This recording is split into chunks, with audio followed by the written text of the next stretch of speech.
오늘의 궁금한 뉴스 Q&A에서 집중 분석합니다. 첫 번째 Q&A, 코로나19 소식입니다. 천은미 이대 목동병원 호흡기내과 교수님과 함께 하겠습니다. 네, 코로나19 신규 확진자 어제 하루 967명 발생했습니다. 이제 2020년 오늘 마지막인데 역시나 1000명 안팎의 추이가 계속 이어지고 있는 셈입니다. 교수님, 이제 내일이면 2021년 새해인데 이 3차 대유행 도대체 언제까지 이어질까요? 네, 겨울이 보통 11월에서 1월까지 2월 초가 되면 좀 추위가 물러가거든요. 아마 바이러스도 1월 달에 피크를 찍고 2월부터 조금 감소를 할 것 같습니다. 하지만 독감도 보면 3, 4월까지 가기 때문에 3월까지는 바이러스 활동력이 높을 거고 우리가 백신을 만일 2월부터 맞게 된다면 2월 말이나 3월 초가 되면 조금 안정이 될 것 같습니다. 네, 지금 동부구치소 소식도 그렇고 지금 교정시설 내의 집단 감염 소식 좀 확산세를 키우고 있어서 우려를 낳고 있는데요. 교수님, 오늘 오전에는 또 서울구치소에서 확진자 1명이 사망했다는 소식이 들려와서 안타까움을 더하고 있습니다.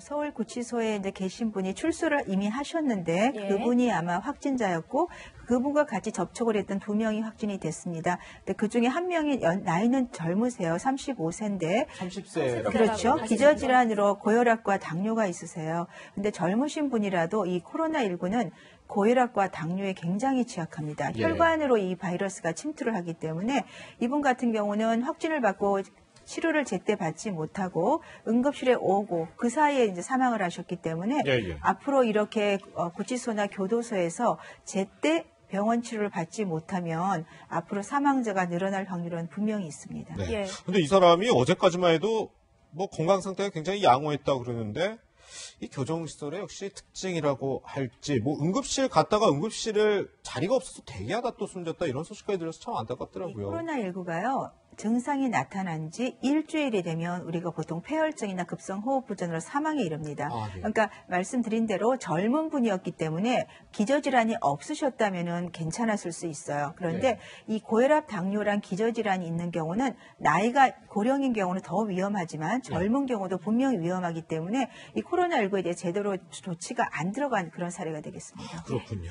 앞서 저희가 중계 연결로 통해서 전해드렸지만 법무부는 늦은 감이 있습니다만 어쨌든 이런 상황에 대해서 대책 마련 브리핑을 열었습니다. 오늘 오전 이용구 법무부 차관의 목소리가 준비되어 있습니다. 코로나가 전국적으로 확산되는 상황에서 감염에 취약한 교정시설 내 확산 방지를 위해 노력하였으나 구금시설이 갖고 있는 한계와 선제적인 방역 조치의 미흡으로 이번 서울 동부구치소와 같은 사태가 발생하게 된 것에 대해 다시 한번 국민 여러분께 송구하다는 말씀을 드립니다.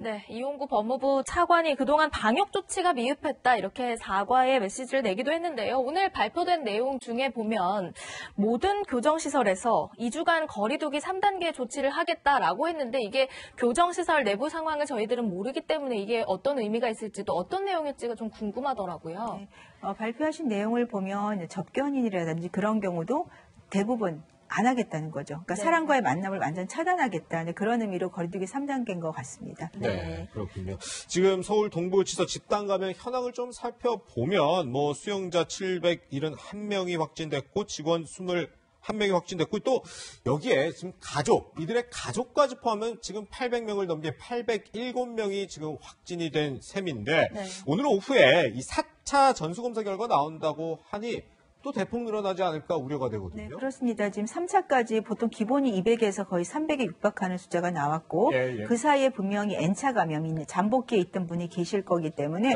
오늘도 적지 않은 숫자가 나오리라고 생각을 하고 앞으로도 N차 감염 전수검사 할 때마다 부분적으로 확진자는 계속 나올 거고 더 걱정스러운 건 이 많은 분들 중에 아까 말씀 기저질환자나 이런 분들이 있을 수 있기 때문에 사망자가 나올 수 있다는 점. 왜냐하면 병원 치료를 좀 적극적으로 받을 수 없는 환경에 있는 분들이라는 게 걱정이 많이 됩니다. 네, 이렇게 교정시설의 초기 대응이 부실했다라는 지적이 계속 이어지고 있는 가운데 많은 확진자를 낳고 있는 서울 동부구치소와는 다르게 광주교도소 같은 경우에는 확진자가 25명뿐이 나오지 않았다.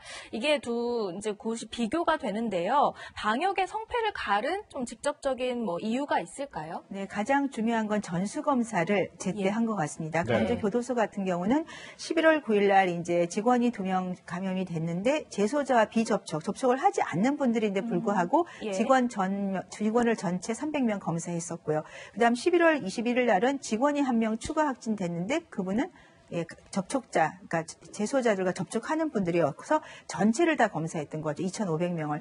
그리고 역학조사도 굉장히 집중적으로 많이 한 것 같습니다. 네. 방호복을 관리하는 법, 그다음에 식기 관리하는 법, 그다음에 CCTV를 보고 밀접 접촉자를 다 찾았거나 이러한 것이 구조적으로 우리 이번에 이 동부구치소는 굉장히 여러 가지 다른 점이 있었고 기본적인 광주 교도소에서 한 게 맞는 거죠. 네. 네. 기본적으로 이런 취약한 시설에서는 이 관계기관들이 정말 똘똘 뭉쳐서 협력을 해야 될 것 같은데 이 광주교도소 같은 경우는 광주시의 역학조사 협조 요청에 굉장히 적극적으로 응했다 이런 얘기가 있더라고요. 맞습니다. 그래서 이 서울 동부구치소 사실 뭐 이 전수검사 논란 등에 대해서 서울시 책임, 예산 탓하기도 했었잖아요. 이런 부분과 참 대비가 되기도 하네요. 그렇습니다. 서로 다 잘못한 점이 있을 거예요. 그러다 보니까 이렇게 큰 사태가 발생하니까 서로 이제 좀 책임을 전가하는 면이 분명히 있고요. 네. 앞으로 이런 일은 절대 있어서도 안 될 일이고 그렇죠. 왜냐하면 이 구치소나 이런 데 있는 분들이 인권 문제도 사실은 앞으로도 문제가 될 수 있습니다. 왜냐하면 이분들이 거기 있다는 것만으로 지금 코로나19에 감염이 되고 그중에는 개중에 사망자도 나올 수가 있거든요. 그럼 이걸 적절히 조치를 한 경우 하지 않은 경우에 이런 사태에 대해서 누군가는 책임이 분명히 있지 않을까. 저는 그런 점에서도 많이 걱정이 되고 제가 말 그 가족이라면 굉장히 안타까울 것 같습니다. 네. 이런 가운데 코로나19 백신 얘기를 한번 보려고 합니다. 그제 청와대가 발표하기를 모더나와 2천만 명분 백신 공급에 합의했다라는 사실을 발표한 바 있습니다. 그런데 모더나 측이 발표된 보도자료와 조금은 온도차가 있어서 논란이 되고 있습니다. 먼저 그제 청와대 발표 내용부터 보고 오시죠.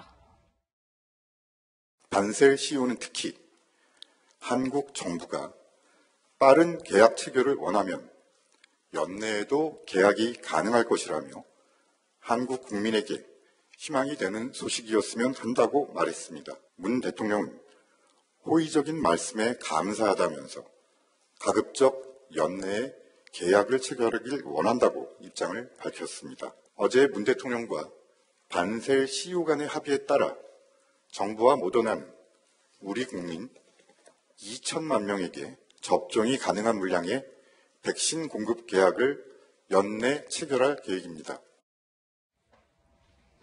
예, 강민석 청와대 대변인의 목소리 듣고 오셨는데요. 사실 지금 많은 국민들이 백신을 과연 우리가 언제쯤 맞을 수 있을까 정말 기다리고 있기 때문에 작은 부분 하나라도 예민할 수 있는 점을 감안하더라도 청와대가 발표한 내용, 모더나는 2천만 명 분량의 백신을 공급하기로 합의를 했다라고 발표를 했는데 모더나 측의 발표를 보면 좀 논의 중이다라는 점이 강조돼 있어서 둘이 말이 다른 것 아니냐 걱정하는 분들도 있으시더라고요. 네, 그러니까 공급이 될 수도 있다. 2분기 내에 공급이 될 수도 있다는 말은 이제 모더나 측의 말이고요.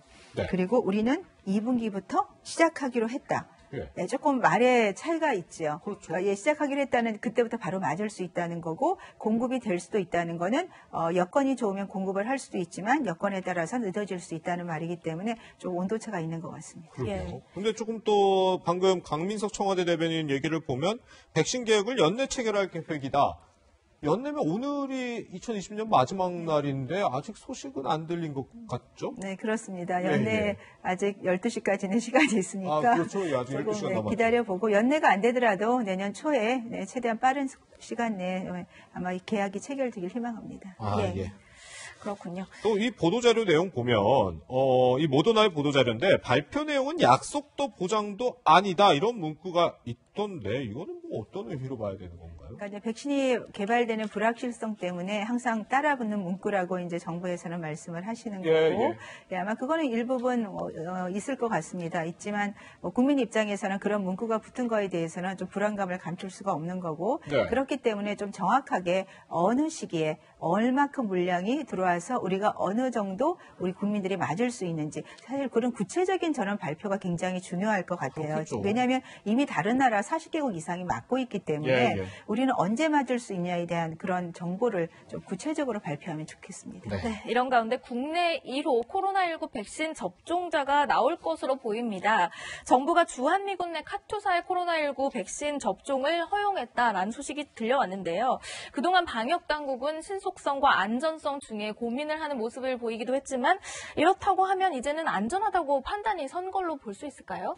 국내에서 아직 모더나 백신에 대해서는 검증이 되지 않았죠. 승인이 되지 않았기 때문에 미군에서 백신을 맞기 시작할 때 우리는 조금 더 아직 안정성 때문에 아마 주사를 맞는 거를 보류를 하다가 네. 이제 국민적인 요청이 있다 보니까 이제 자발적 선택이다. 왜냐하면 카투사나 거기 근로하시는 분은 미군 내에 있기 때문에 미군이 만일에 백신 접종 후에 문제가 생겨도 미군에서 책임지는 그런 하에서 백신 접종을 자발적 선택에 맡긴다고 하신 것 같습니다. 그렇군요. 예, 2020년 마지막 날인 오늘 코로나19 소식까지 천은미 교수님과 함께 짚어봤습니다. 교수님 고맙습니다.